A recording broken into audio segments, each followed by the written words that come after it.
children can't consent to puberty blockers is a completely arbitrary statement without any ethical backing. I think the issue I have with people is they forget that children have agency and choice and just have as much of a personality and a soul that anyone will. Being trans isn't a personality trait.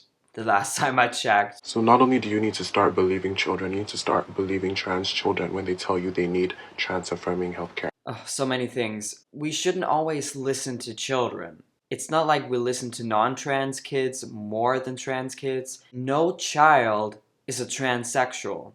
A transsexual person describes an adult with the medical condition gender dysphoria, chronic gender dysphoria, not symptoms of it or signs of it that children may experience. We shouldn't listen to children when they say, I want candy for dinner every single night, or I want to stay up every night and play video games. And we should definitely not blindly affirm children when they say, I'm trapped in the wrong body. Mostly because it's a lie, and we can't lie to children. That's extremely unethical. I am so tired of hearing trans-affirming healthcare, gender-affirming healthcare. That's not a real thing. If it is something, you could call it gender-denying healthcare. Me being a biological woman living my life as a man, I'm denying my gender, my biological sex. I mean, we can talk about it's not an inherent negative thing to deny your gender and your biological sex. I just think it's unethical to teach children that you can be trapped in the wrong body. As I said before, it's pseudo-religious. And out of all the trans-affirming healthcare, at least that would have saved my life and saved me from a lot of trouble when I was a child. That's easy for you to say now. I'm not bullying this person. I'm saying this to state the obvious. Just because you have a very, very deep voice doesn't mean that you should put puberty blockers into other children. I mean, it must suck if you're a real trans woman and you have such a deep voice, but it should not affect how you look at law in general. Most of the effects can be reversed. Nope, it's not reversible. If a little boy starts on puberty blockers, his penis will not grow. He'll get a micro penis. Let's say he's a real trans woman when he's an adult. His bottom surgery, if he wants that, will be extremely complicated. If he's not a trans woman as an adult, which is most likely when you look at all the statistics, he'll just have a micro penis as a man. And that will not pop out just because he starts on testosterone. You cannot just block the most important part of a child's development and just say, oh, it's completely reversible. And you don't need to go to med school to understand that. Because the problem is not about you sitting down and protecting trans children. Because even trans adults find it hard to access and gain trans healthcare. No, the fake ones, they have a hard time accessing it, and I think that's a good thing. Real transsexuals, they don't have a hard time getting access to the transition. This person is talking about the fake transsexuals, the people without gender dysphoria who are desperate getting a medical transition. Maybe it's not as easy, which is a really good thing. I'm actually glad to hear that, because I don't think that people deserve to be a victim of medical malpractice, no matter who you are, even if you're an adult. We all deserve great mental health. And listen, I've said before that I'm a liberal. I believe in personal freedom, personal responsibility. You do you, I do me. Like, leave me alone kind of thing. That's how liberal I am. However, I think that doctors have a responsibility to not destroy their patients just because they're adults and they can do whatever they want. That's just not how it works. Meanwhile, cis adults can get all kinds of stupid-ass crazy surgeries and, BBLs, even cosmetic surgeries. Because they're adults, they have choice and they have autonomy. The problem is that you don't want us to exist and that you don't want us to be comfortable. What? This is not just a nose job, a boob job, or a butt lift. This is about your gender. It's about your fertility. Removing breasts of a young woman, even removing the nipples, have you seen that? It is not the same as a woman, a regular woman, getting a boob job. If you think that's the same, I don't know what to tell you. Refusing to support your trans child is child abuse. I agree, but we're not gonna have the same thoughts on why not supporting your gender dysphoric child is It's not good. It's not a good look as a parent.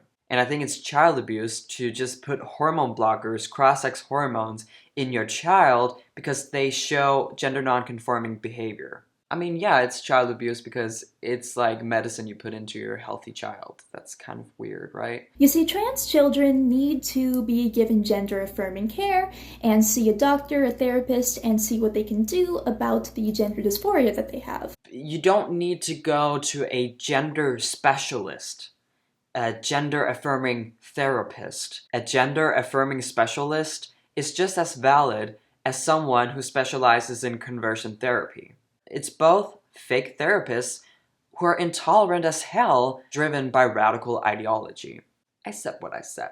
Which gender dysphoria is a very difficult thing to deal with. Like, it can make someone feel absolutely awful about themselves. Like, I'm lucky enough to not experience it, but a lot of other people do have to, and dealing with that can be absolutely crippling. Dealing with what? What is it? What is gender dysphoria? Is it a feeling? It is a medical condition, like a mental illness? You would probably say no, but what is it then? How can you validate gender dysphoria without calling it a mental illness? You know, illness, you can't control what you're feeling and stuff like that. How are you going to do it?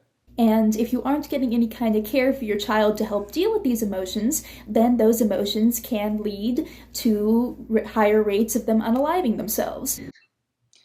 Yeah, that has been debunked, and I do not believe it is as simple as that. Affirm your child as the opposite sex, or they're gonna unalive themselves. It is emotional blackmail. But I of course believe that if a child thinks that they're trapped in the wrong body, they should receive help. But receiving help can mean many things. In most cases, we should make them feel comfortable in their own skin. You can call that conversion therapy. It's not. It's basic parenting. To not affirm, yes, you're awful. You should feel awful about yourself and your gender. No, it's basic parenting to say, what's wrong, honey? Why do you have those feelings? Can we do something about it? Can we make you feel better? That's not conversion therapy. And it's negligence if you don't do it. Like, almost 50% of trans people have attempted to unalive themselves, and an overwhelming majority have at least thought about it. But you see, if you get your child gender affirming care, first of all, there is a 60% decrease in the likelihood of them developing severe depression if they are able to get gender affirming care.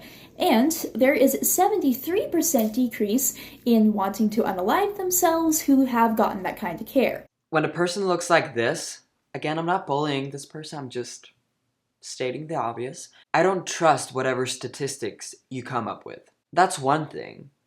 The second thing, I could imagine that for a while you would feel some form of euphoria after getting affirmed, after being affirmed. When we listen to detransitioners' stories, they have that same experience where they feel good after being affirmed, getting all these procedures done and stuff like that, but then they feel awful and they realize it was a mistake.